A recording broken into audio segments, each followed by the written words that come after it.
Mi nombre es Ángela Siqueiro, soy la directora de la escuela y nos honramos esta noche iniciando estos ciclos de primavera 2019 con esta conferencia, con esta charla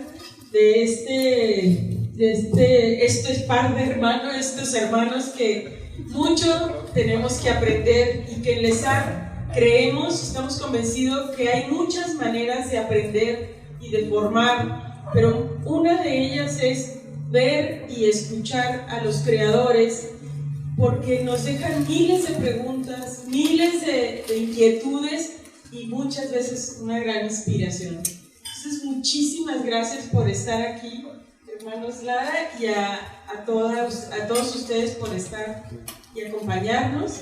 Y le voy a pedir a Rosalba que nos haga el favor de presentarnos cómo será la charla de esta noche. Gracias. Sí, buenas noches, yo soy Rosalba, trabajo aquí en LESAR y bueno, es un gusto tenerlos aquí, como dice Ángela, y bueno, celebrar que esta es una gestión de las chicas de diseño de interiores aquí en la escuela, de profesores de LESAR, entonces esto va que va, o sea, funciona muy bien porque sale del corazón de ellas también y de las herramientas que están desarrollando, ¿sí? Quiero leer el currículum para que vean el calado de estos chicos. Es muy importante y bueno, también para que las preguntas puedan hacer referencia pues a toda la expertise que ellos dominan, ¿sí? Mauricio Lara y Sebastián Lara son diseñadores industriales por la Universidad Autónoma de Guadalajara. Los hermanos Mauricio y Sebastián Lara y su estudio Lara Hermanos son claro ejemplo del diseño mexicano actual. Con más de 26 años de experiencia profesional, se posicionan como uno de los diseñadores más importantes y reconocidos de México. Aunque son diseñadores industriales, sus actividades profesionales se caracterizan por ser multidisciplinarias, realizando exitosamente proyectos integrales que abarcan desde el diseño de concepto, objetos, mobiliario, espacios, interiores, etc., lo que les ha llevado a obtener numerosos premios tanto nacionales como internacionales. Sus creaciones han sido expuestas en diferentes foros de América y Europa. Sus piezas se publican en numerosos medios especializados de diseño alrededor del mundo. Como parte de su actividad profesional, los hermanos Lara comparten su experiencia impartiendo conferencias y talleres dentro y fuera de nuestro país. Como reconocimiento a la labor profesional del estudio, la editorial Alquimia publicó en el 2011 el libro titulado EOS México, el trabajo de Mauricio y Sebastián Lara, sobre los más de 15 años del estudio y del trabajo de ellos. Después de su participación en la exposición internacional Destination México, en el que los hermanos Lara participaron con varias piezas en el Museo MoMA de Nueva York, Portalápices Erizo de Mauricio fue adquirido en ese momento como pieza exclusiva para la distribución mundial por este prestigioso museo. Otro reconocimiento es que en el 2017 el asiento Chaxi de Mauricio fue adquirido por el Denver Art Museum como parte de la colección internacional de diseño. También tienen publicaciones, ¿sí? Entre algunas de ellas Moblaje, Anfosa. Y para conocerlos más vale la pena leer estas citas. Entre las personas que conocí en mi pasado viaje a la Ciudad de México, son 4 los diseñadores que más me impactaron, entre ellos Sebastián y Mauricio Lara del estudio EOS México. Los hermanos Lara trabajan desde sólidos proyectos comerciales hasta piezas experimentales de un luminoso humor como el asiento Shark Sheet y la famosa lámpara La Gallina. Paola Antonelli, curadora del Departamento de Diseño y Arquitectura del Museo MoMA de Nueva York, en su artículo Que reviva México de la revista italiana Style Magazine. Otra referencia es una pregunta. ¿Bastarán solo 3 nombres para situarnos geográficamente? Parece que sí.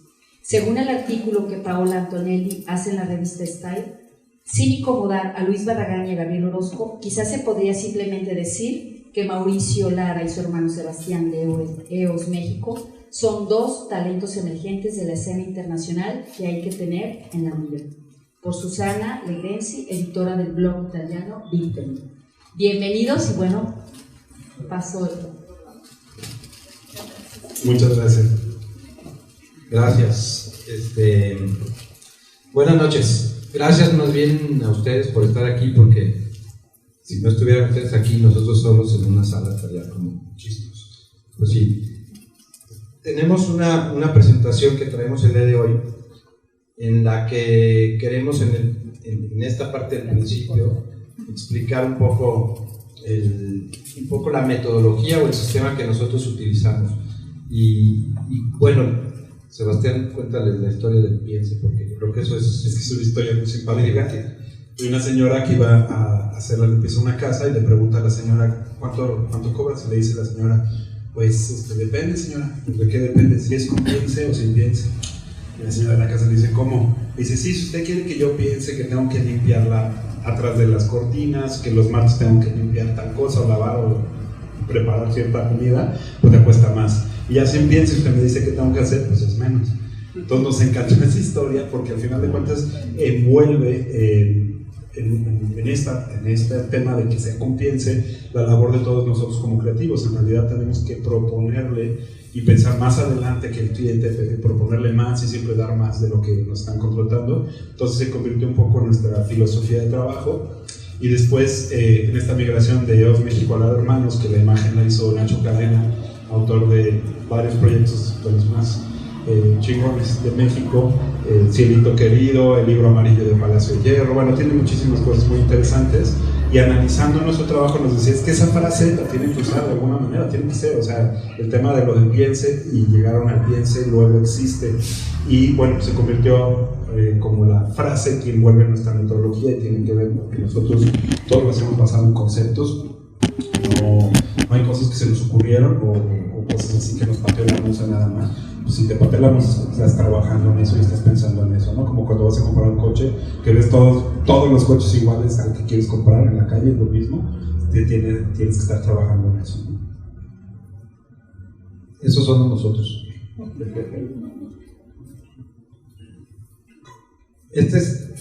Bueno, como muchas veces te preguntan los alumnos, o cuando vamos a dar conferencias, o cuando te entrevistan, pero ¿cuál es el secreto? En realidad no hay un secreto. Lo que nosotros pusimos aquí, pues es este diagrama, que sí es nuestro secreto, en el que después de analizar todas estas clases de metodología de la investigación y todo lo que te enseñan cuando estudias de Bruno Munari y todo este rollo, mucho mejor eso. Gracias. Nosotros lo sintetizamos en esto, y esto se refiere al sistema de pensamiento que tenemos todos los seres humanos y que nosotros lo aplicamos a la parte creativa. Entonces, ¿esto apunta? Sí.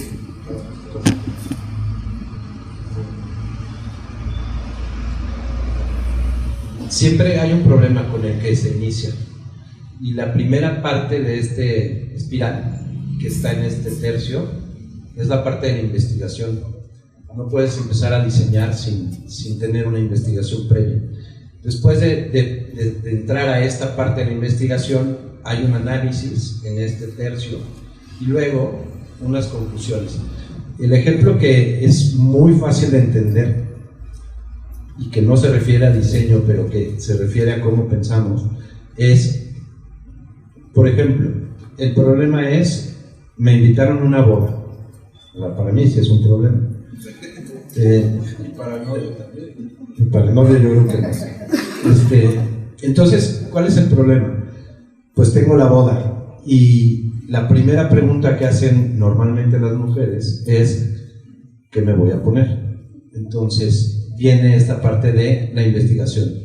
¿En dónde es? ¿En qué horario? ¿Quién ya fue? Si fulanita ya me vio ese vestido, si no me lo vio.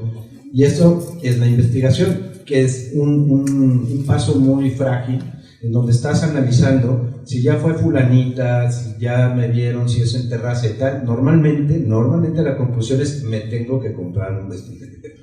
Y entonces vuelven a llegar a esta parte del problema, que es en dónde me lo compro, qué presupuesto tengo, etc. Y entonces es esa investigación.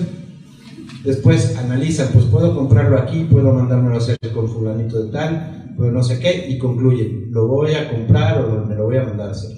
Y después viene nuevamente un problema, los zapatos, y después, yo qué sé, los aretes. Bueno, al final las vueltas que den te llevan a que este día ya tienes tu outfit y ya estás en la boda.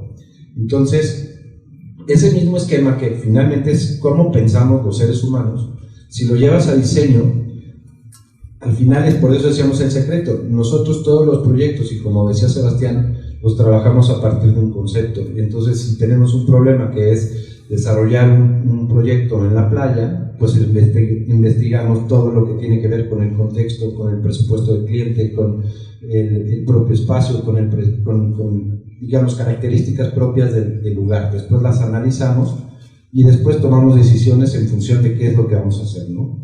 Entonces, esto, los que estén estudiando, ese secreto, ya les dimos oro molido. Ya no le hagan caso a sus profesores de investigación, de análisis, de metodología, de nada, porque con esto, si ustedes lo hacen y lo llevan a diseño, por ejemplo, van a diseñar un mueble para una escuela, entonces con ese mismo espiral, la parte de la investigación es quiénes son los usuarios, son niños, son adultos, etcétera. Si son niños, de qué edad, en qué contexto están en la playa, están en una montaña, hace frío, llueve, qué procesos, qué presupuestos hay, qué maquinarias, y van tomando decisiones, por ejemplo, para la cubierta, y al final van a llegar al centro de la espiral y van a saber que lleva una cubierta de madera de tal, cortada con tal proceso, etcétera.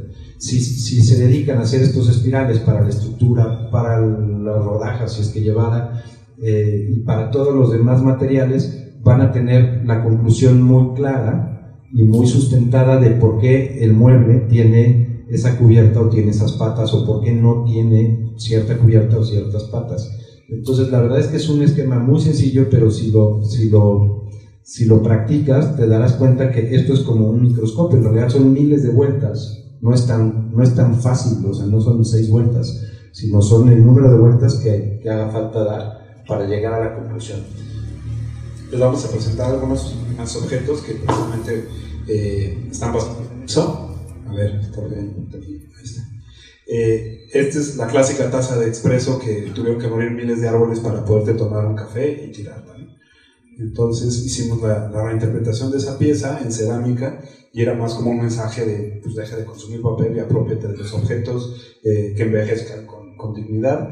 Y estas piezas fueron parte de la colección de Destination Design que practicaba Rosalba. Es una exposición en la que el MoMA voltea a ver países que estén haciendo cosas interesantes en diseño, y voltea a ver a México, y fue muy interesante que nos llamaron a mandar portafolio. Fuimos casi 800 diseñadores que mandamos portafolio, se cribó a 400, 150 fuimos a como un speed dating, que tenías que explicar tu objeto en friega, por qué tenía que comprarlo el MoMA, y después nos llamaron a Solo 60, y de aquí de Guadalajara estuvo Paula y nosotros. Bueno, entonces, sí, además fue un orgullo. Fue chistoso ver a las compradoras del MoMA, porque eran puras señoras como tías.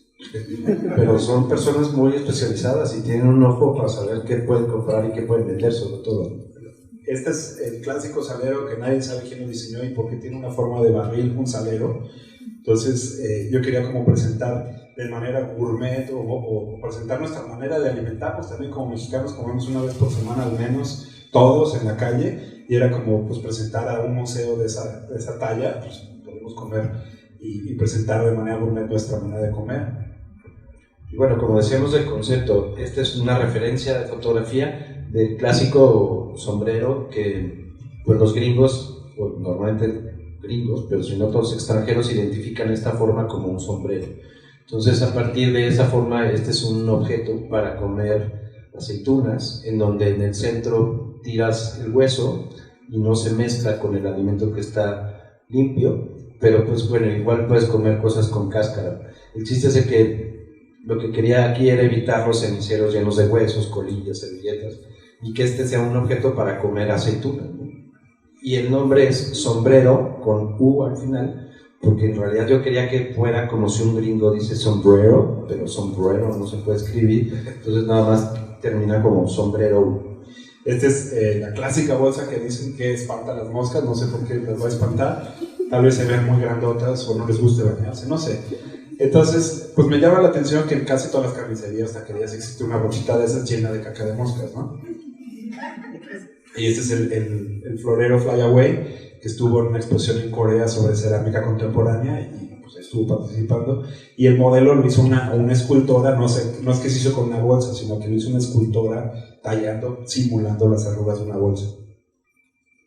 Bueno, nuevamente la referencia a los cepillos clásicos estos de los mercados, y de allí fue que llegué a esta pieza que es la que estuvo en el MoMA, el portalápices erizo, que originalmente lo fabricaba aquí con un taller que se llamaba Plásticos El Duende, y el Duende se echó para atrás a la hora que le dije que teníamos el contrato y que nos estaban pidiendo 6,000. Dijo, no, yo no te los hago, porque yo lo que había pasado es que no me hacía al principio porque eran muy poquitos. Cuando le dijimos, son 6,000 el primer pedido, dijo, no te los hago porque son muchos. Entonces tuve que investigamos una fábrica de escobas, que finalmente fue quien los desarrolló, porque sí es una artesanía, las fibras de polipropileno están fundidas en la parte de abajo, y los primeros que hice, porque esto es una pieza del 2000, los primeros que hicieron antes de lo del MoMA, todos se quemaban en un comal de tortillas en el taller del Duende, que era donde comían, entonces se quemaba, luego se rascaba el plástico y comían ahí. Y algo que pasó y que a lo mejor les pasa a ustedes es que llevas el proyecto con la fábrica esta ya de escobas, entonces le explicas cómo es el proceso que hacía el Duende para fundirlas, y me dijeron, ah, ok, perfecto. Entonces me dijeron, ¿sabes qué? Sí se pueden hacer, aquí están las muestras. Le dije, ¿cómo las quemaron? Ah, es algo que no te podemos decir. Oye, pues yo te dije que las quemaron en un comal, sí, pero es un desarrollo de nuestra empresa y no lo pueden ver. Y no pudimos saber cómo los hicieron, pero finalmente se vendieron casi 20,000 erizos en MoMA. Esta es nuevamente una referencia, y el asiento, que este fue para una exposición en Holanda en 2005. Este es el chat seat, y bueno, finalmente es una pieza que después ha viajado mucho más que, pues tampoco es que yo haya viajado mucho, pero este sí ha viajado muchísimo. Estuvo en China como parte de la exposición internacional, en la Ciudad de México, en el Zócalo, en muchas muestras de cine pusieron estos como asientos. Y esta es la referencia al molcajete, que al final de cuentas, como dice Stark, que los bancos deben de ser de 3 patas porque tienes una pata menos con que tropezarte, y si lo multiplicas por las patas de un restaurante, pues tienes 400 patas menos con cuáles tropezarte. Pero en realidad es que es el sistema del tripié y siempre es exacto, y nadie sabe por qué, digo, el tema prehispánico, que las moliendas las hacían los cerdos, yo creo, porque los molcajetes tienen forma de cerdo, y fue para una compañía italiana que quería hacer cosas con corte láser, cuando apenas empezaba el corte láser, y quería como estrenar su máquina y llamar a diseñadores de todo el mundo, y fue este proyecto que es el Mulipot. Es en aluminio anodizado, como los vasitos estos de chocomileros, ¿no? Anodizados de colores, y es muy ligerito y es un objeto para sacarte los objetos. Sacas el celular, las llaves, la cartera, y lo dejas en la entrada de casa, y cuando sales sabes que todos tus objetos están ahí. Este es igual para un proyecto de un restaurante en donde nos gusta poder trabajar de manera integral, entonces proponemos incluso el mobiliario, y bueno, aquí la referencia eran los huacales, el lugar se llama el huacal, y esta silla pues toma como referencia esto y lleva el corte para poner la bolsa, y no está el asiento y el respaldo no se tocan, y eso permite que, a pesar de que es un PTR, sea flexible. Y estas son las clásicas botellas que alguien nos dijo que se llamaban las varillas de la esperanza, porque tienen la esperanza de hacer el segundo piso. Entonces el misterio siempre es por qué ponen botellas de esas que se cayeron ahí. No se las lleven, hay más. Alguien dice que es para que no se oxiden las varillas, alguien que como para rayos, pero que si se caen no se las claven, sí. Pues igual se cortaría la botella y te sacas un ojo, pero bueno. Para rayos, para nada. Y bueno, a partir de esa referencia, este es el sillón Carlota. Este estuvo en una exposición en el MAM, en la Ciudad de México, como parte de una exposición de diseño industrial mexicano, aunque la pieza originalmente fue diseñada como una pieza de un objeto arte para una exposición de diseño verde, y como en ese momento trabajábamos para la marca de Carlsberg, Carlos por ahí nos visitaba muy seguido cuando había chelas Carlsberg en el estudio, entonces fuimos guardando todos los envases, Nos tuvimos que tomar todas las cervezas, ese fue el problema. Lo bueno fue que con amigos, ¿verdad? La referencia a la silla, que en realidad no se llama silla Acapulco, bueno, la bautizó una amiga, Cecilia León de la Barra, porque en la casa de sus papás de Acapulco tenían estas sillas y ella hizo la reedición en el 2000 y la empezaron a vender en la Condesa, y luego se hizo súper famosa y se llama la silla Acapulco, porque eran las sillas que estaban en casa de sus papás, ¿no? Entonces yo quería hacer como la reinterpretación para un concurso en específico que fue de madera sólida, American Expert Council, y quería que los diseñadores volvieran a usar madera sólida porque ellos tenían varios bosques sustentables y querían que consumiéramos su madera. Entonces hice la silla que se llama Mediodía, que son las mismas piezas, son todas diferentes, digamos, si fuera un reloj, de las 12 a las 6 todas las piezas son diferentes y tiene el corte para que sea una pieza cómoda, porque la comodidad de la silla Acapulco te la da pues que son flexibles las cuerdas, pero esto al ser sólido tenía que ser muy cómodo, y es una silla, como decían los carpinteros, es una silla de patrón, porque te sientes así como, qué hube, ¿no? Entonces, esta silla ganó el concurso de diseño, y al final de cuentas es una pieza que se termina con un tallador, y es una pieza pues completamente hecha a mano, aunque hay muchos procesos de corte de CNC, pero pues está hecha a mano, ¿no? Una artesanía. Y esta nuevamente es la referencia de un proyecto de contracultura. Nos invitaron, estuvo muy chistoso, porque nos invitan a Expo Mueble, que acabo de pasar, pero nos invitan a diseñar unas piezas para que estén expuestas en el área, todavía no existía el pabellón de diseño ni nada, en un área en la parte alta, donde los diseñadores proponíamos cosas para que los fabricantes pudieran verlas. Si normalmente se fusilan todo, si está en copia de la copia de la copia, dijimos, ¿qué vamos a hacer? La verdad, vamos a hacer algo más que nos interesa a nosotros, un proyecto más de contracultura. Y a mí, en lo personal, me encanta ver todas estas soluciones como mexicanos que hacemos pues así, ¿no? De repente una pata de un mueble es un libro, o no sé, un alambrito, todo ese tipo de cosas que la creatividad no se nos detiene y seguimos adelante. Entonces, ¿por qué no un cajón mezclado puede ser un asiento, ¿no? Para hacer la siesta, como dicen los europeos, y tiene su tapicería muy fina en jerga, y pues la pusimos ahí en la exposición. Y la otra pieza de contracultura era como vamos a generar mobiliario con objetos que no sean comunes para el diseño. Entonces, tomando como referencia el libro vaquero, los canales monteños, hice este banquito que es el banco vaquero, en donde tienes a mano esta literatura que da como cosquillitas, ¿no? O sea, de tetas plásticas y el libro vaquero. Y la idea es que estas piezas estuvieron exhibidas allí. Después vimos la nota que sacaron fotos de todo, hablaron de todos los muebles excepto de estos dos. No le entendieron nada. No entendieron nada. Después posteamos algo en un blog, no sé qué, y de repente nos llega una invitación a exponer esto en Israel, en otro en China, otro en Brasil, y dice qué está pasando alrededor del mundo, lo que pasa del diseño mexicano. Entonces dijimos, bueno, pues nadie es profeta en su tierra, y qué chico que al final de cuentas pues le dio la vuelta al proyecto, algo que ni nos pelaron, estaban ahí, pasaban las viejitas así como nada. Y como les comentamos, nuestro expertise son los proyectos integrales. Hemos entendido a lo largo de los años que realmente nadie trabaja solo. O sea, cualquier disciplina, por más que digan, se mezcla con otras disciplinas siempre, ¿no? Entonces nuestro fuerte es esto, hacer proyectos integrales, hacer sinergia y hacer equipo siempre con todo el mundo. Este fue un proyecto muy interesante que nos invitaron. Ya había un arquitecto, ya había un interiorista, ya había un proyecto, ya había ingeniero, ya había todo, y al final de cuentas parecía como que nosotros no podíamos entrar.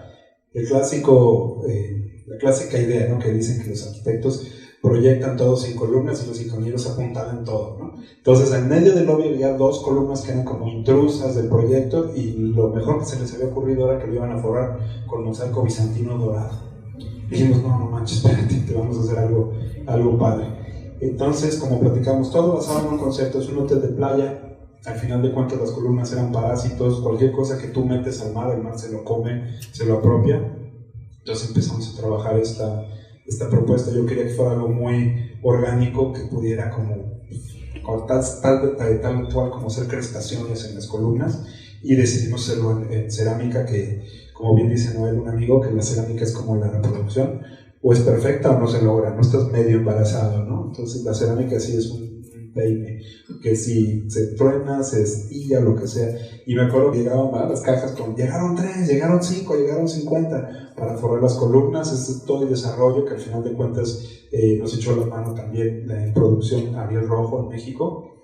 Y hicimos una sinergia muy padre porque al final de cuentas pues terminaron así las piezas. Esa es la columna. Y se forraron 2 columnas completas con ese material, que al final de cuentas ahorita lo tenemos ya como de línea para recubrir muros o como elementos individuales.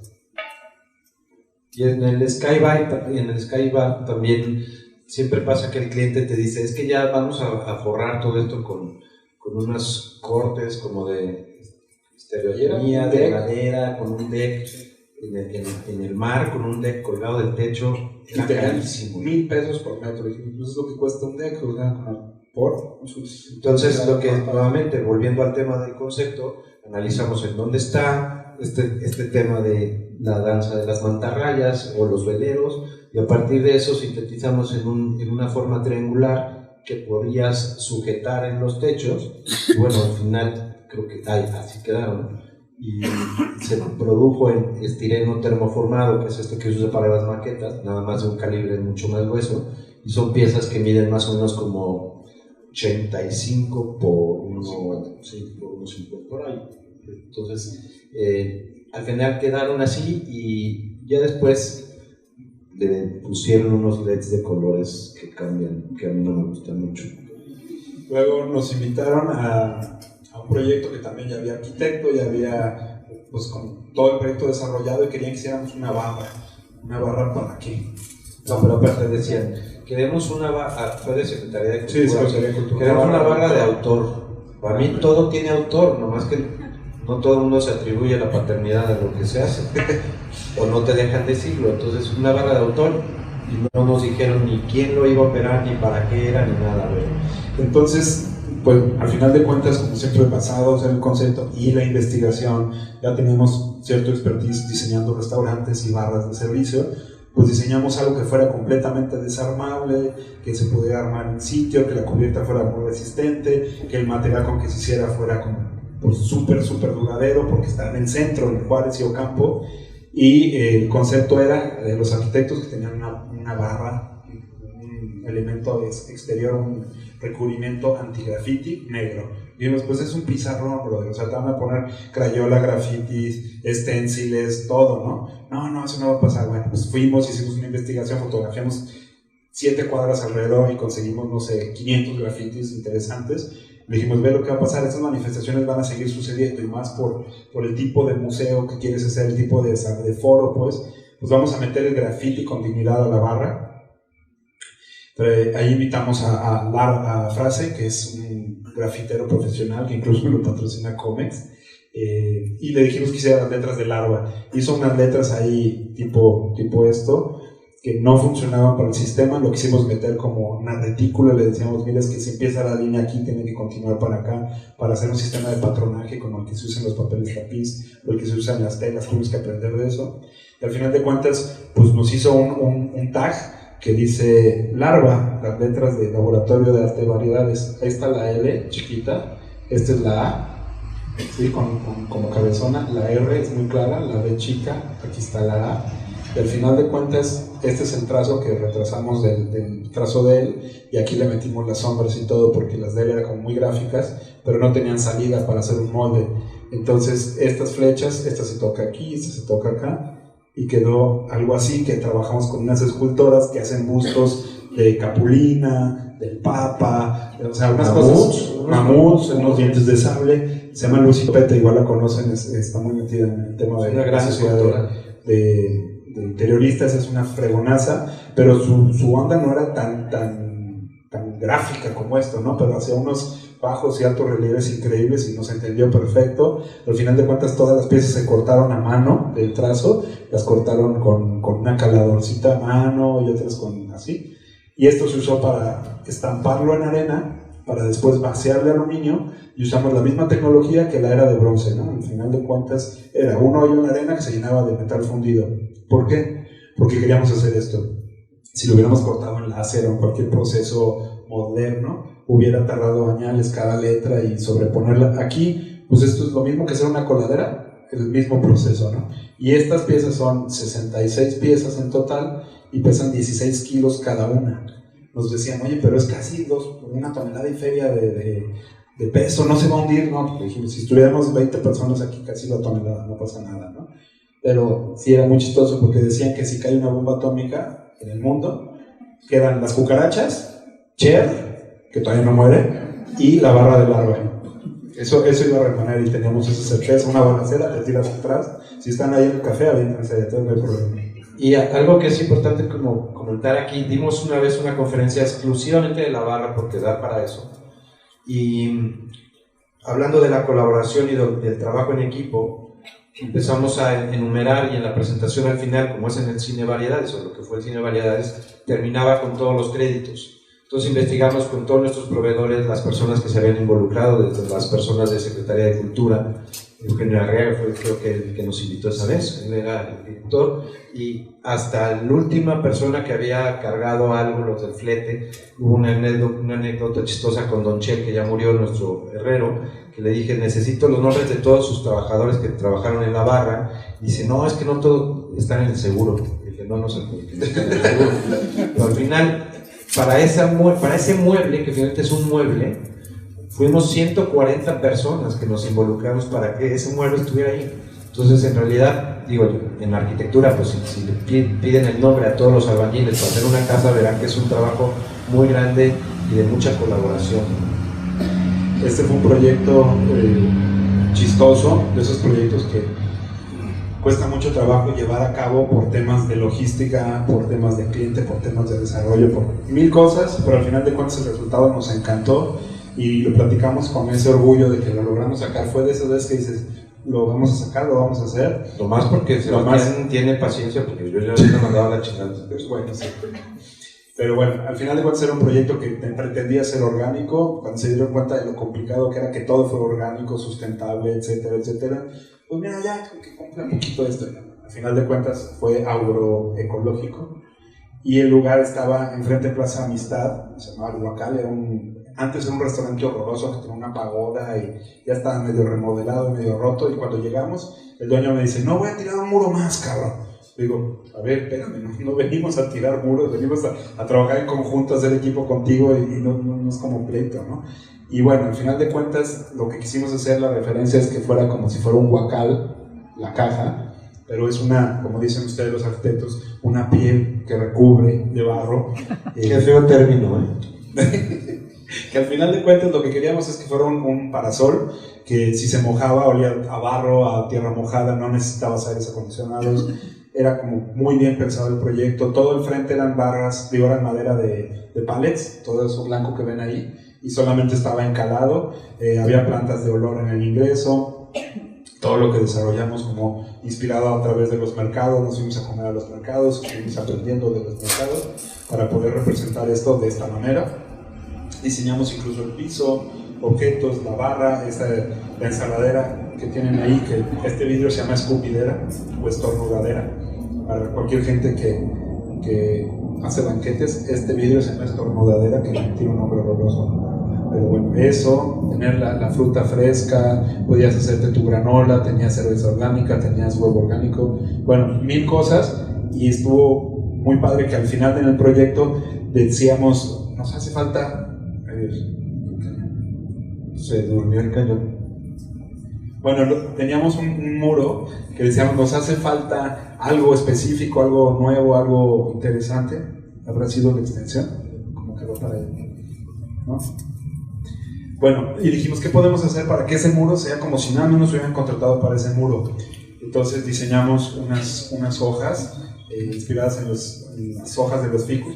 Gracias. Aquí la doy. De hecho, sí, ya, por favor. Y las hicimos con tejedores de la región. Déjame ver si ahorita me mando la señal. No sé si está apagado. Ya se cansó el cañón.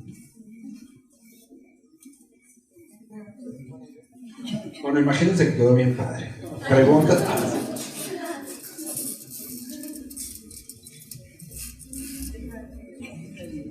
Les voy a tomar una foto porque luego mi mamá no nos cree. Exacto. ¿Quién andaba? Yo creo que no fue nadie. Ah, sí.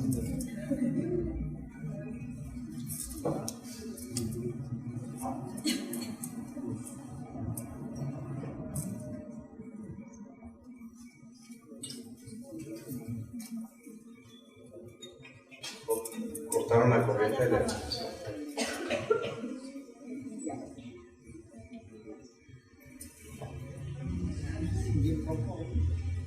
Sí, bueno, pues mientras si quiere alguien preguntar algo, comentar algo, pues podemos hacer como una sesión.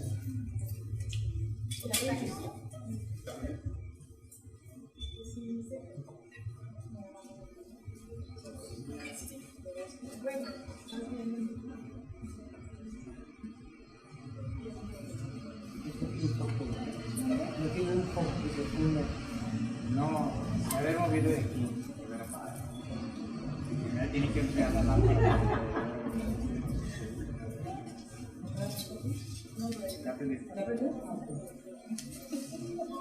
Listo, ahora sí.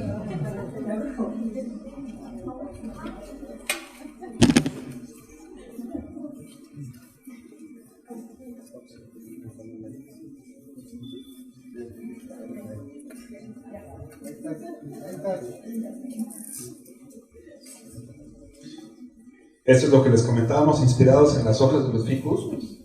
Desarrollamos este módulo para pegarlo ahí y al final de cuentas llegaba, se olía bien rico, olía a tierra mojada o a pasto, ¿no? Este es otro proyecto que hicimos a partir de una referencia arquitectónica que ya tenía el cliente en Houston. Es un chef bigotón que sale en la tele, se llama Aquiles Chávez, y Aquiles le hicimos un restaurante en Tabasco, su primer restaurante, y luego se asoció con unas personas en Houston y pusieron la fichería. Y cuando iban a poner una sucursal en Villahermosa y en Playa del Carmen, fuimos a conocer lo que habían hecho en Houston para poder tratar de tropicalizar el mismo concepto. Y en esto de los proyectos integrales incluso fue trabajar la parte del logotipo en cuestiones muy sencillas, porque no cambiamos el nombre, simplemente la palabra fichería tenía 4 tipografías, tenía 6 colores de azul, el pez iba hacia el otro lado y las burbujas que salen de la boca del pez, que nos dijeron que representaban a cada socio, había un socio chiquito y un socio grandote, un socio chiquito y un socio grandote. El pez iba, gráficamente sí iba hacia la izquierda, y eso yo soy zurdo, pero gráficamente no funciona. Entonces lo limpiamos, trabajamos eso y funcionó mucho mejor la parte gráfica. Y bueno, nuevamente esto es en Playa del Carmen, entonces tomamos como referencia estas fotografías del Garrafón y del Mar del Caribe, para a partir de ahí tomar los colores y proponer un diseño de piso que nosotros lo vimos como un pescadito. Nadie lo ve como un pescadito, pero esta es su cabeza y sus aletas. Va nadando hacia allá, este va nadando hacia arriba. Entonces, al final, aquí es donde están los sanitarios, es la planta, y va todo saturado, y estos pescaditos van saliendo del restaurante o van llegando. El tema es que a partir de ese concepto es mucho más sencillo cuando le dices por qué es el azul, por qué tiene esa forma y por qué tiene ese diseño el piso. El cliente dice, ah, sí me gusta. Si tú le dices, vamos a poner el piso azul, a lo mejor dice, a mí no me gusta el azul, y ya te echó para atrás el proyecto. En cambio, si logras un concepto y justificarlo de esa manera, el cliente lo hace propio y se lo vende incluso a sus amigos y a sus meseros. Y luego fue un proyecto raro, porque cuando nos invitaron nos dijo, nada más que ya compramos 200 sillas, ¿no? Sí. O sea, ellos ya tenían sillas y nosotros todavía ni empezábamos. Entonces lo que hicimos simplemente fue pedirles que cortaran uno de estas partes para que aquí se apoyara la bolsa.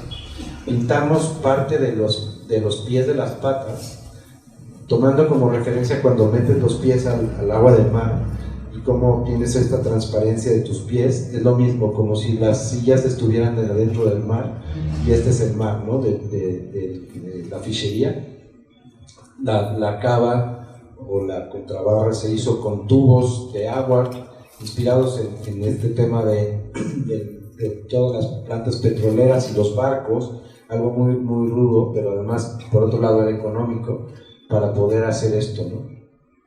Y luego este es un proyecto de los que más me han gustado personalmente, porque fue un proyecto que no sonaba nada sexy, un proyecto de motosierras tienda de motosierras y medio ferretería, y entonces, híjole, podadoras, pues no, cero ecológico, cero nada que ver, ¿no? Entonces, cuando empezamos a investigar, ellos son principales distribuidores de Husqvarna, que es una compañía muy comprometida con el medio ambiente, con podas controladas, etcétera, etcétera, y ellos traen una onda muy, muy buena de apoyo a sus mismos colaboradores, sus trabajadores y demás. Y pues analizando eso empezamos a desarrollar como este mood board, ¿no? de los bosques de Suecia, donde es la marca principalmente, estas como referencias, estos tableros. Empezamos a desarrollar el tema de exhibición, de cómo exhibir las sopladoras, las desbrozadoras. Era muy complicado porque había 7 tipologías de objetos y de mobiliario, y la fachada es una muy conocida, o era muy conocida, de adobe, que decían que allá había una discoteca allá abajo, que sí la hay, es del dueño, pero era como el rumor de que un bar clandestino. Hay una escultura del dueño ahí cortando con de latón, pues, la escultura. Entonces lo que hicimos fue incluso retrabajar el logotipo. El logotipo tenía igual otra tipografía, bueno, solo lo suavizamos, y dentro del logotipo vimos que estaba este árbol, y la A de Afosa como que está cuidando el árbol, ¿no? Había un cultivo, un arado y unas cosas que le quitamos, entonces pues se simplificó el logotipo para después poderlo fácilmente bordar, calar. Incluso lo hicimos un quinto para quemar los muebles con eso, como si fuera las marcas que le ponen a los pallets. Este es algo del interior, y generamos esta boca que es un embudo acústico, y un embudo muy interesante porque cuando vas entrando de este ruido que se oye así de los camiones en López Mateos y enfrente del Bolerama La Calma, vas entrando y se hace este colchón acústico, y hay un paisaje sonoro que trabajamos con un artista sonoro que se fue a grabar pajaritos a Tapalpa, Mazamitla, ríos, etcétera, etcétera. Y hizo esto, y están ocultas por ahí unas bocinas, estas lucecitas y otras lucecitas que te van llevando, y cuando entras vas oyendo este río abajo, los pajaritos, y de repente empiezas a oler a té verde y pastos de limón. Diseñamos el aroma de la tienda, entonces entras y ves esto, todo como si fueran guacales o cajas de exhibición. Dentro de esto se guardan las cajas para las motosierras, bueno, 1000 cosas de operación, y que además de cuentas podía replicarse como una franquicia. Cuando vinieron los CEOs de Husqvarna, de Suecia, dijeron, es que ni siquiera nuestras tiendas en el mundo son así, yo nunca había visto una tienda de motosierras tan bonita y tan bien diseñada. Y es chistoso también que esta fachada hicimos el muro verde, en ese tiempo era el muro verde más grande de Jalisco, y tuvieron casi 7 meses de permiso para que les dejaran poner un muro verde. Entonces te das cuenta de cómo están las cosas. Y ahí regresa. Hay una de las cosas que cuando fuimos a hacer la investigación tenían unos dispositivos para poner las motosierras con lámina que terminaban en pico, que era ideal como para cortarte el pie, y ellos vendiendo motosierras, el pasto sintético que usaban, podadoras, era un pasto enorme. Entonces vendes podadoras y tu pasto te creció en los exhibidores. Entonces esos pequeños mensajes que detectas, que dices, oye, algo está mal aquí. Entonces buscamos un pasto sintético perfectamente cortado, que al final, cuando tú lo ves, dices, sí sirvieron las podadoras, ¿no? Este es otro proyecto interesante y de esos diferentes. Hagan las oficinas de un sindicato. Híjole, no, pues un sindicato, realmente todo lo que piensas de un sindicato es nocivo, es corrupciones, etcétera, etcétera, etcétera. Y cuando platicamos con el abogado dueño del sindicato, tiene otra filosofía, es una mezcla de un sindicato sueco, y exactamente, no, está cañón, de un sindicato sueco y alemán, y el chiste era que prevenían los problemas de los trabajadores en base a educación, a un bienestar, y es un sindicato proactivo. Entonces nos gustó mucho, y incluso trabajamos la gráfica y vimos que el nombre se llama Sinatrave, es Sindicato de Trabajadores del Ramo de Ventas y Conexos, etcétera, etcétera, etcétera, etcétera, ¿no? Entonces detectamos que decía un sí, entonces le quitamos la mayúscula ahí y lo manejamos así, su tarjeta tenía un sí. Entonces imagínate un abogado que toma una tarjeta que dice sí, dices, oye, pues ya de ahí es diferente, ya no vamos a hacer el pleito, va a ser pues, cómo se resuelve, ¿no? Y él tiene como un tema personal de ayudar a comunidades, tiene como un rollo con los huicholes muy interesante, y desarrollamos este recubrimiento. que es un concreto polimérico, que es como si fuera una Shakira. Aparte desarrollamos todas las oficinas, que estuvo interesante también, pero ya luego les platicaremos, ¿no? Este fue otro proyecto divertido, porque llega el cliente y dice que quiere poner un restaurante de alitas. Entonces, yo soy enemigo de las alitas, pero no, a Sebastián sí le gustan, pero como que no suena nada padre, ¿no? O sea, trabajas como, te crees mucho porque chefs autores, y este señor quería uno de alitas. Y en esa entrevista, en ese conocer o la parte de investigación fue interesante, porque él quería un restaurante de alitas, pero que fuera como una bodega industrial. Entonces, al momento de analizarlo nosotros que quería que fueran como las mejores alitas y súper bien hechas, etc. Entonces dijimos, oye, ¿quieres vender comida muy bien hecha en un concepto industrial? Pues entonces eso es un McDonald's, ¿no? O sea, una industria que vende comida. Entonces, más bien, en lugar de que sea una fábrica, vamos a llevarlo a un taller. Entonces, desde el nombre se llama el taller de Don Alitas, y muchas veces no tienes un brief porque el mismo cliente ni siquiera sabe qué quiere, y en ese brief existe este personaje que nosotros inventamos, que es Don Alitas, como en los pueblos dicen el Don Escobas y el Don no sé qué, Don Ferretero, este es Don Alitas. Y o sea, lo que inventamos de la historia es que este personaje era muy bueno cocinando, pero se tardaba mucho reparando. Entonces, en alguna de las ocasiones, una persona que fue no entendió por qué se tardaba tanto, se molestó, y le dijo, usted y yo nos vamos a comer un pollito, o sea, nos vamos a romper la madre. Y el Don Alitas le dijo, sí, pero pruebe estas alitas. Entonces, a partir de entonces, quedó fascinado con las alitas y lo bautizó como Don Alitas. Así surgió este personaje, que es el que nosotros inventamos, que es el taller de esta persona, donde tiene ahí en su exhibición cosas que le dejaron, cosas que ya no reparó, cosas que quedaron ahí. El lavabo es una llanta de un tractor con el ancho suficiente para poder meter ocultos el dispensador de jabón, las toallitas, el tubo que lo perfora es por donde te lavas las manos.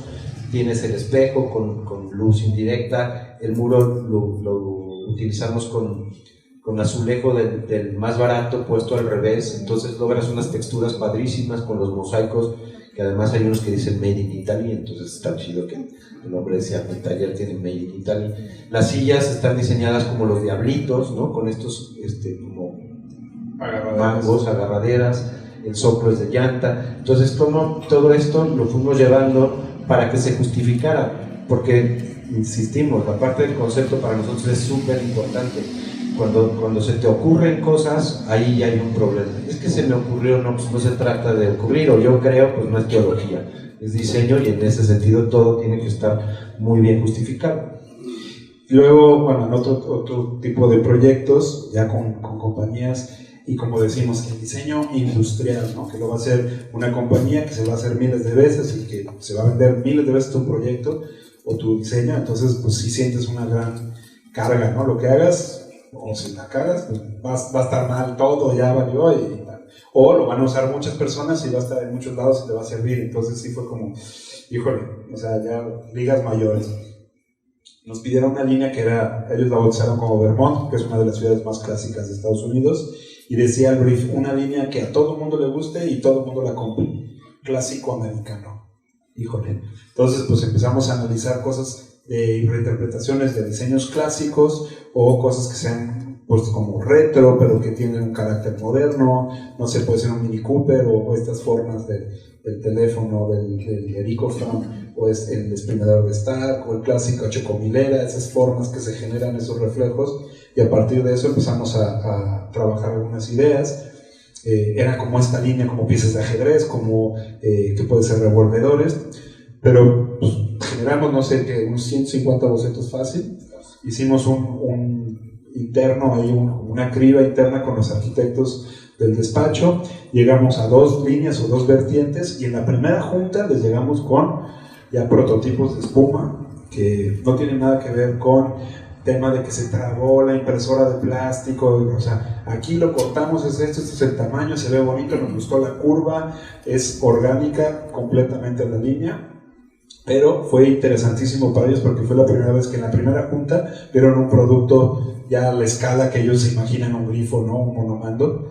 y eran estas dos versiones que tenían como una lonjita o una, como decíamos, como monja, como si tuviera un velo, y esta lo tenía como más velado, pero se acusaba una línea ahí, la palanca, y así fue como quedó. De lo teníamos un poquito hacia abajo, y en una de las juntas recuerdo que decían, no, es que si fuera un poquito más de arriba, pues el AutoHand, ese no se traba, no le entran virus. Bocetas, le gustó al cliente, ya se lo dejamos, pero lo que decíamos, ¿no?, del trabajo en equipo. Y ahí, bueno, había un ingeniero que gracias a Dios ya no está, que nos pidió los planos de todas las piezas con los radios en todas las curvas. Le decíamos, no es más fácil que tendremos un modelo 3D imprima, no, nosotros lo vamos a redibujar. Entonces tuvimos que darle todos los planos, y bueno, al final esta es la línea Vermont, que fue como muy, muy bien aceptada, porque finalmente cubría esta parte de su línea clásica americana, que aunque a nosotros fue un ejercicio como reto, porque tratar de diseñar algo con este carácter, al menos a mí me costó mucho trabajo, pero fue o ha sido una de las líneas, pues, de las más exitosas que tiene Urrea, y se sigue vendiendo hasta la fecha. Y era chistoso porque todas las líneas anteriores como que tenían dos anillos, ¿no? Le podías poner latón abajo y cromo arriba. Nosotros decíamos, bueno, pues hay que seguir con eso. Decían, no, es que eso es dinero, eso es costo, y hay que hacerla un poco más económica. Entonces solucionamos esa onda de que tuviera un anillo, simplemente haciendo esta como campanita que refleja diferente y hace un tema distintivo en la conexión. A partir de eso quisimos participar en el Abierto Mexicano de Diseño, y justamente estábamos, pues, como, ¿qué vamos a presentar del último que hemos hecho? Pues hay que hacer algo con Urrea, pues no vamos a llevar un baño con las llaves y todo al Abierto Mexicano de Diseño, ¿no? Entonces teníamos que hacer algo, pues, un poquito más de avanzada. Entonces hicimos esta pieza, que era una pieza completamente emocional, donde metías y tenías todos estos monomandos, y era una caja de cristal que por afuera se veía así. Entonces se metían, y era el punto donde todo el mundo se tomaba la selfie, el Instagram, etcétera, y se promovió mucho, pero nos decían, ¿qué nos dijeron? ¿Cómo? De la cantidad de grifos. Es que les decíamos, bueno, no importa, luego los vuelves a empacar y los vendes. No, es que ya lo chupó el diablo, porque ya si lo tocan, una huella digital en ese cromo, ya para ellos ellos le llaman SKU, ese ya no es vendible. Entonces, para la siguiente nos dijeron, ya no pueden usar tantos. Esta fue la siguiente invitación, que ya al menos nos sentimos más cómodos, porque era algo mucho más cuadrado, más pues contemporáneo de alguna manera, y es esta línea cuadro, nuevamente la presentación de varios bocetos, hasta que llegamos a una línea de creatividad mucho más sencilla. Ahí tiene un detalle muy interesante la palanca, que es, en la mayoría de los grifos, el corte diagonal para que pueda accionarse lo tiene la palanca. En este caso, el cuerpo, el monomando, es el que tiene el corte, y la palanca es recta y dice, compra, ahí te voy, y se hace para atrás, ¿no? Entonces, esa palanca de alguna manera es muy distinta a todo lo que hay. Ahí estuvimos analizando cómo hacerle, los radios de giro, para que pudiera funcionar. Y bueno, en un proceso de una línea de grifería, el principal protagonista, o el que da la línea de creatividad, es el monomando, y a partir de ello se diseñan todos los demás accesorios. En este fue padre porque acaban de comprar Orión y nos pidieron el diseño del sanitario, que como reto creativo para diseñar un sanitario es muy divertida la investigación. El lavabo, entonces trabajar la cerámica en esa escala en Apodaca, en Nuevo León, con unos moldes enormes que los mueven 4 personas para desmoldar un lavabo, es una cosa que está fuera de escala. Y bueno, fue un proyecto integral, porque es la grifería y además los accesorios, ¿no? Y luego ellos tienen como un consejo de diseño, que son arquitectos, etcétera, etcétera, y les presentaron nuestra propuesta, les presentaron, a ver si está aquí, pero tenía esta palanca de aquí como muy cabezona, esta justamente así, parecida, en la impresión de plástico. Entonces esta es la de los Lara, y no creo que está adelante. Entonces, pues no nos gustaba, ¿no? Sí, pues bueno, pues puede ser, y si lo hacemos. Entonces ya como que les dio pena decir que estaban presentando algo que no habíamos diseñado nosotros. Le quitaron la palanca y le dijeron, es que la palanca de los Lara es esta. ¡Ay, es que esta es la buena! ¿Cómo no? Al final de cuentas, lo que queríamos que fuera como si agarraras una solera y la doblaras, y tal cual esa fuera la palanca. pues decían, es que es muy pesada, es que va a ser muy cara la línea. Al final de cuentas pesaba casi lo mismo que otra, o sí fue como un pequeño brinco, pero pues es el distintivo y el ADN de la colección. Así quedó. Este ya es una fotografía de la pieza, todos los accesorios. Entonces imagínense en un proyecto de estos, si con la barra fuimos 140 personas, en esto debemos de ser 800 o 1000 personas, que es muy padre poder trabajar de esa manera. Y como decimos, nosotros somos los que damos la cara, porque llegas a la ferretería y están los dos hermanos Lara, ¿no? Pero en realidad todos los que la trabajaron, los de mercadotecnia, los de ventas, ingeniería, procesos, pues es un equipo enorme. Nosotros somos los que damos la cara, pero en realidad es un trabajo en equipo que no podemos nosotros atribuirnos todo, porque hay cooperación de la gente de ingeniería, esto se puede, esto no, y negocias y al final tomas decisiones. Y luego el siguiente abierto de diseño, mexicano de diseño, ¿qué vamos a llevar? Entonces nos dicen, no, pero por favor no nos pidan tantas palancas, ¿no? Le dijimos, queremos hacer algo con las palancas porque pues es un distintivo de la colección, más que no sean tantas. Entonces queríamos, inspirados en el trabajo de Alexander Calder, y él puso la palabra móvil para estos elementos, móviles flotantes, y queríamos hacer un móvil y que simplemente estuvieran las piezas flotando. Aquí, por ejemplo, una de las ideas es que la palanca estuviera conectada a una barra y aquí una pluma, es un móvil, porque con su necedad de que va a ser muy pesada queríamos demostrar que no eran pesadas. Al final ya no seguimos con esto, pero ahorita van a ver que la protagonista de todo el móvil, que se llama equilibrio, es la palanca. Entonces aquí sí estuvieron de acuerdo en darnos unas cuantas palancas para poder armar este móvil. Se llama equilibrio porque efectivamente aquí tú mueves el opresor 1 milímetro y se cae o se mueve.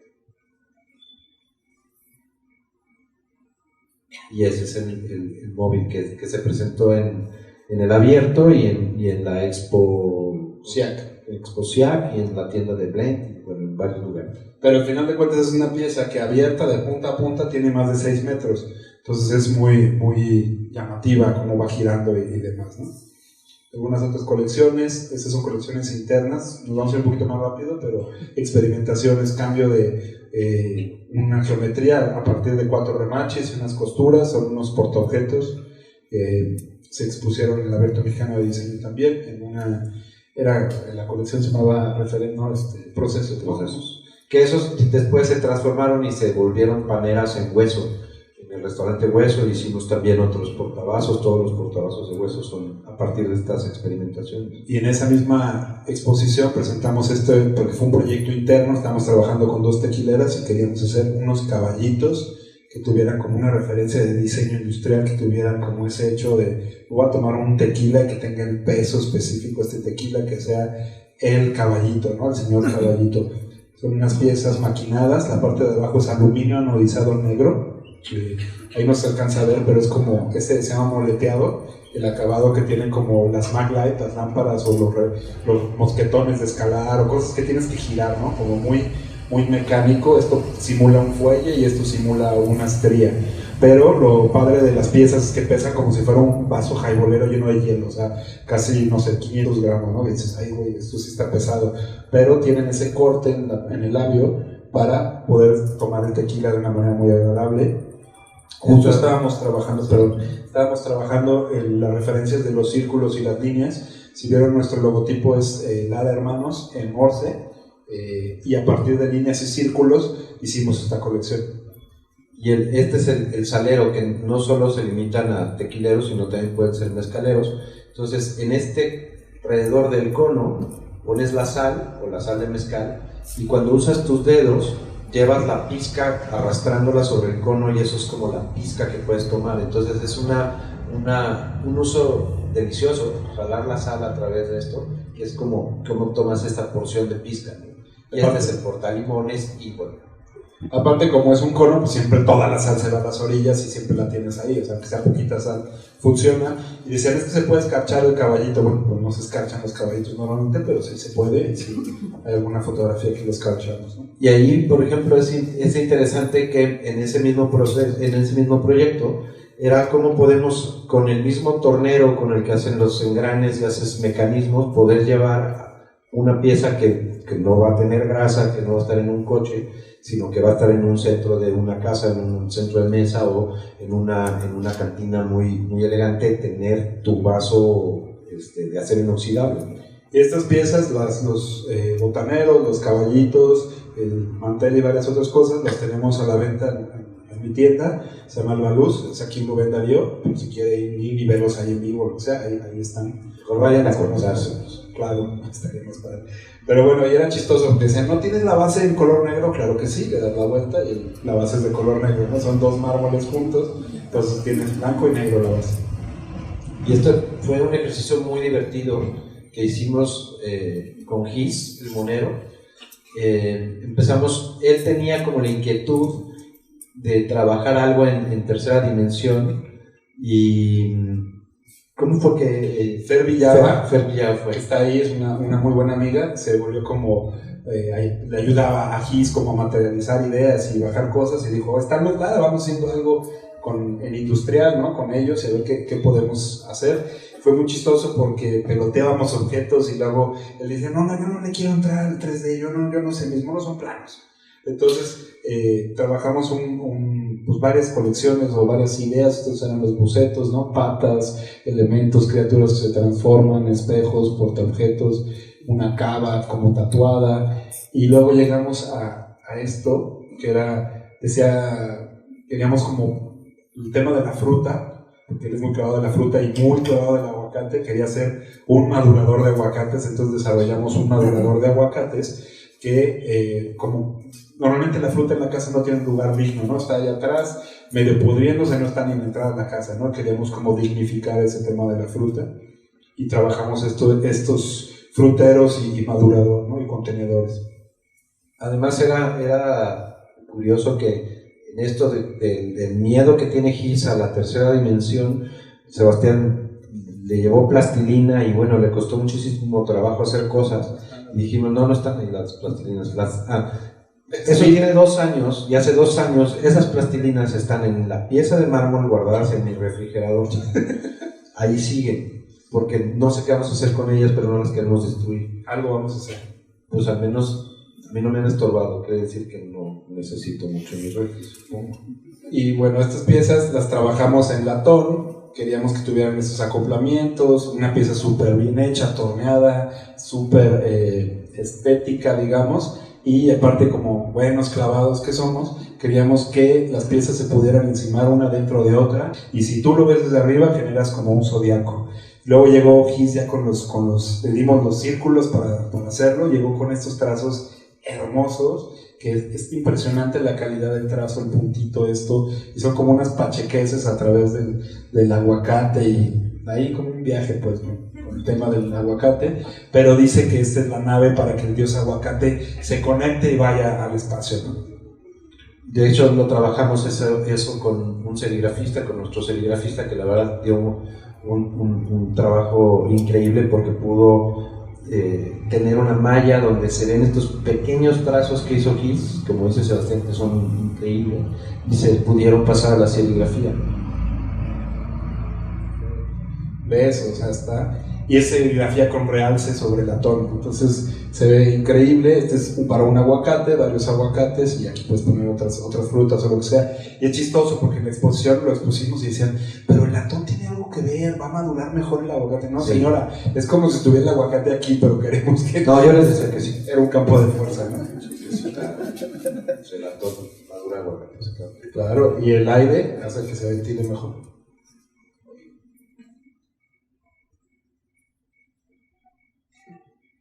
Este nos lo mucha rápido, es un proyecto del Centro Estatal de Fomento a la Lectura y fue una invitación de cultura para hacer esta como biblioteca, que no era una biblioteca sino un centro de fomento a la lectura, donde los libros y las posiciones para leer, pues tú adoptabas la que quisieras, llevabas, consultabas el libro, no era una biblioteca, desarrollamos todo el mobiliario. Y además es un centro estatal que está aquí, es el primero que hay en la República con esas características, e incluso hoy que vi a Juan me dijo que es el que a nivel Latinoamérica es el único que hay, entonces así que vale la pena conocerlo. Es donde era la antigua penal, en la calle de Sebastián Allende y Juárez, Y bueno, estos son los renders de presentación, los modelos de 3D para poder mostrar cuáles eran los usos que queríamos darle al mobiliario, las zonas, las áreas. Un proyecto súper interesante. Y al final lo que nos gusta hacer es que si estos son los renders y esto es lo que vio la Secretaría de Cultura o el cliente, quien sea, cuando veas el resultado no te brinque y sea exactamente igual que lo que propusiste, porque muchas veces está, o me ha tocado ver trabajos de alumnos, y no de alumnos, de algunos profesionales, que muestran un render, luego lo construyen y es otra cosa, ¿no? Entonces en este caso sí buscamos respetar la paleta de colores, el tamaño, dimensiones, materiales, etc. Y es abierto al público, es gratuito y es para toda la ciudad de Guadalajara, para que vayan lectores como Mariano. Estas literas, que fue una idea como una tipología distinta para leer, que la gente o los chicos se pueden subir a leer en la parte de arriba, abajo se pueden esconder, tienes diferentes espacios. Este es el área de niños con unos columpios que más es un mensaje que un columpio tal, porque pues puede ser incluso peligroso, pero bueno, está esta zona de niños, el piso es hipoalergénico, etcétera, etcétera, etcétera. Y este es en el tema, ya llevamos como calientitos con el tema de los niños y nos invitaron a hacer esta escuela, es increíble. El sistema se llama Reggio Emilia, que es un sistema italiano que nace después de la Segunda Guerra y tiene que ver mucho con el ser humano, los diferentes 100 lenguajes del humano, dice, ¿no?, del niño, y que le dejamos 4, ¿no? Cómo vamos coartando su libertad, y a esto cómo va afectando el medio. Y aquí ellos lo que hacen es como a base de llaman con provocaciones, cómo lo van fomentando a que el niño lleve su propio sistema y sus tiempos. Está muy padre, la verdad, los que puedan investigar sobre Reggio Emilia es muy interesante para el tema de educación. Y esta es la gráfica. Al final de cuentas queríamos, desde el nombre nos tocó trabajarlo. El hábitat es el espacio donde se da una especie, ¿no? Entonces este es el hábitat donde se va a dar el conocimiento de los niños. El logotipo es como si tuvieras dos personas diferentes, de diferentes maneras de pensar, abrazándote o abrazándose o teniendo esta interacción, el adulto, el niño, diferentes maneras de la gráfica. Y ahí es interesante, el otro día fuimos porque están iniciando la segunda etapa del colegio y tú llegas y hay como, no sé, un tinglado de cosas colgadas y todas en azul. Entonces le preguntamos a Rafa, oye Rafa, ¿por qué está eso azul? Y dijo, es que hay un niño que está investigando el azul. Y le preguntamos por qué, y el niño dijo que el azul es el color de las cosas que no tienen color y que él quería investigar sobre el azul. Cuando lo cuestionaron dijo, es que el agua no tiene color, pero el mar es azul, y el aire no tiene color, pero el cielo es azul. Entonces un niño de 6 años que tiene esa capacidad de abstracción, es increíble cómo funcionan y cómo se provocan los niños a partir de un sistema, que no es un sistema, es una filosofía de educación. Bueno, todo el terreno, el análisis, y lo que queríamos era a partir de las manos, la superposición de las manos, que puede ser de la familia o el padre o el maestro, como estas manos juntas generan unos elementos que podías distinguir y después se podían convertir en elementos como salones, etcétera, etcétera. Estos eran los primeros bocetos porque quería que fuera desarmable toda la escuela. Esto ya se empieza a parecer un poco más a lo que es. Y eso fue un proyecto súper rico porque hicimos la parte del proyecto, bueno, del nombre, la parte gráfica, la parte arquitectónica, el mobiliario, el paisaje, bueno, todo. Al final no solos, porque tenemos con quien desarrollamos las cosas, pero es un proyecto en el que tú lo puedes como apadrinar, incluso el proyecto de iluminación, la coordinación de fotografías de Lorena García, que es una buenaza. Y la verdad es que es un proyecto muy lindo que está funcionando súper bien y que ya están empezando a hacer la segunda etapa. O sea, ahorita solamente es kinder y la segunda etapa va a ser hasta, creo que es segundo de primaria. Entonces imagínate esa escuela que tiene sonido, tiene música clásica, caminas y los niñitos este es un sensory path. Entonces tenían piedra, grava, pasto, arena, etcétera, etcétera. Tienen un huerto, tienen... No, es increíble el sistema y nos involucramos la verdad a un nivel que podemos llegar a diseñar el mobiliario, la tipología de colores, todo, ¿no? Y fue pues, muy interesante trabajar con eso. Ellos comen ahí fuimos la otra vez, estaban comiendo, ¿verdad? Betabel con no sé qué y cosas súper orgánicas, y los niños todos comiendo eso, y tú dices, mi hijo no come, o sea, ¿cómo le hace para que coma? Y todos pidiendo doble, y dices, no. Además utilizan cubiertos de metal, platos de cristal, de porcelana, vasos de cristal, porque dicen, los niños no son tontos, los niños son niños, o sea, tienen que aprender a que hay un vaso que se puede romper, y además en su casa pueden acostumbrarse a comer igual. Entonces, ¿cómo vamos nosotros maleducando y deformando a los chicos? Y aquí lo que buscan es exactamente lo contrario.